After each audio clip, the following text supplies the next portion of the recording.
Click the bell icon to get latest videos from Ekeeda. Hello friends. Forfeiture means cancellation of shares. Those shares which are cancelled of one of the shareholder can be again issued by company to another shareholder, which is called as reissue of shares. In this question, we are going to understand accounting entries for reissue of shares. Let us read question.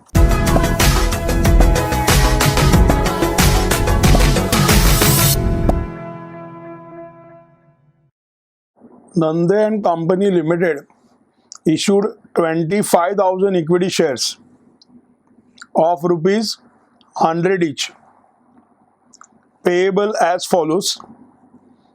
On application 25, on allotment 30, first call 25, second call 20 rupees.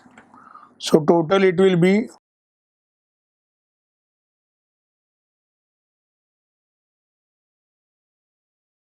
total is 100. It means shares are issued at par. Company received application for 20,000 shares. Here size of issue is 25,000 shares. Company has received application for 20,000 shares. So this is a case of undersubscription. All the applications were accepted and shares were allotted. The directors made both the calls. One shareholder, Mr. Dalal, holding 200 shares, failed to pay final call. Final call is of rupees 20. So calls in arrears at the time of final call on 200 shares, per share 20 rupees, 4,000 rupees. His shares were forfeited and reissued as fully paid up at rupees 80 per share. That means here we have given discount of rupees 20 on reissue of same shares. Past journal entries. In this question, there is forfeiture as well as reissue of shares. Let us prepare journal. Bank account debit on 20,000 shares, 25 rupees each, 5 lakhs. To equity share application account, 5 lakhs, being application amount received on 20,000 shares. This application amount will be then transferred to share capital account. That will be the second entry. Equity share application account debit 5 lakhs to equity share capital account 5 lakhs, being application amount transferred to equity share capital account. Here we have completed application stage. Let us proceed for allotment stage. At the time of allotment, rupees 30 is due. Equity share allotment account debit to equity share capital account 6 lakhs, being allotment amount due.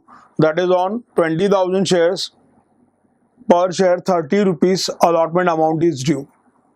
This allotment amount is being paid by all shareholders. So next entry will be for receiving the amount of allotment. Bank account debit 6 lakhs to equity share allotment account 6 lakhs. Thus we have completed allotment stage. Now next stage will be for first call. First call amount rupees 25 due. For first call due, this will be the entry. Equity share first call account debit on 20,000 shares, 25 rupees due, 5 lakhs to equity share capital account 5 lakhs, being equity share first call due. This amount has been paid by all shareholders. So next entry will be for receiving the first call amount. bank account debit 5 lakhs, to equity share first call account 5 lakhs, being first call amount received. Here final call, that is of 20 rupees due. One shareholder, Mr. Dalal, holding 200 shares, failed to pay final call. That means there is call scenarios of Dalal rupees 4,000 at the time of final call.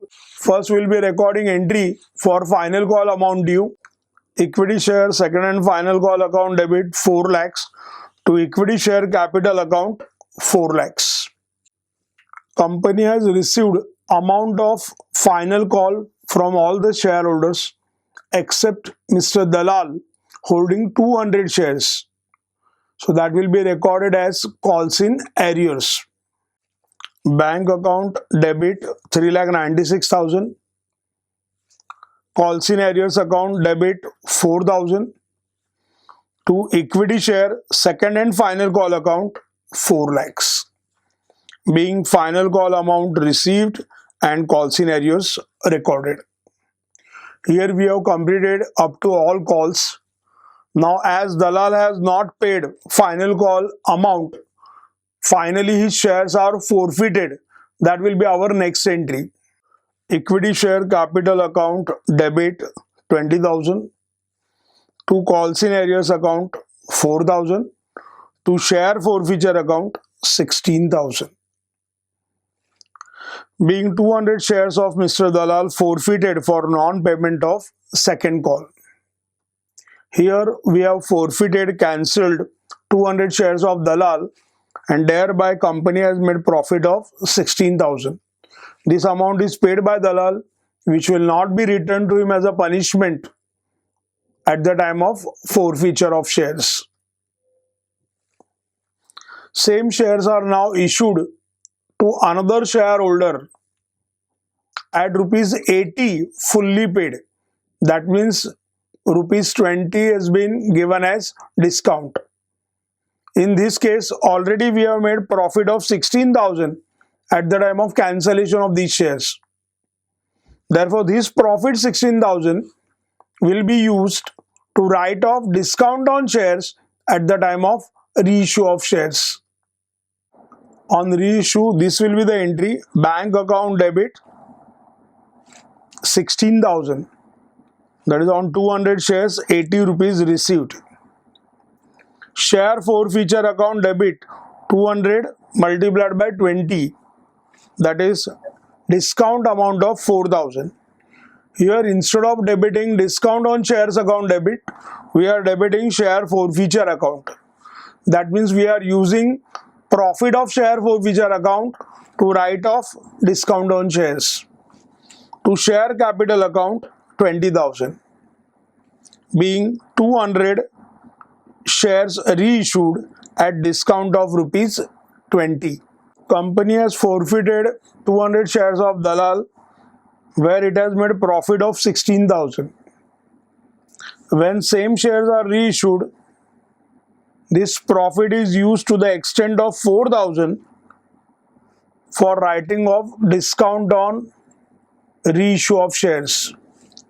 16,000 original profit, used 4,000, so difference is 12,000. That difference 12,000 will be transferred to capital reserve. According to the provisions of company law, when forfeited shares are reissued, if any balance of share forfeiture account relating to those shares, we are required to transfer to capital reserve. So here for 16,000 minus 4,000, 12,000 will be transferred to capital reserve. Share forfeiture account debit 12,000 to capital reserve account 12,000, being balance of share forfeiture account transferred to capital reserve. Thus we have recorded all journal entries relating to this question. We are required to remember 2 points. Whenever shares are forfeited and then they are reissued, if any balance is there, in share forfeiture account, we are required to transfer to capital reserve. Secondly, when reissue of shares is made at discount, this amount of discount should be written off against share forfeiture balance. Thanks for watching this video. Stay tuned with Ekeeda and subscribe to our channel Ekeeda. Thank you.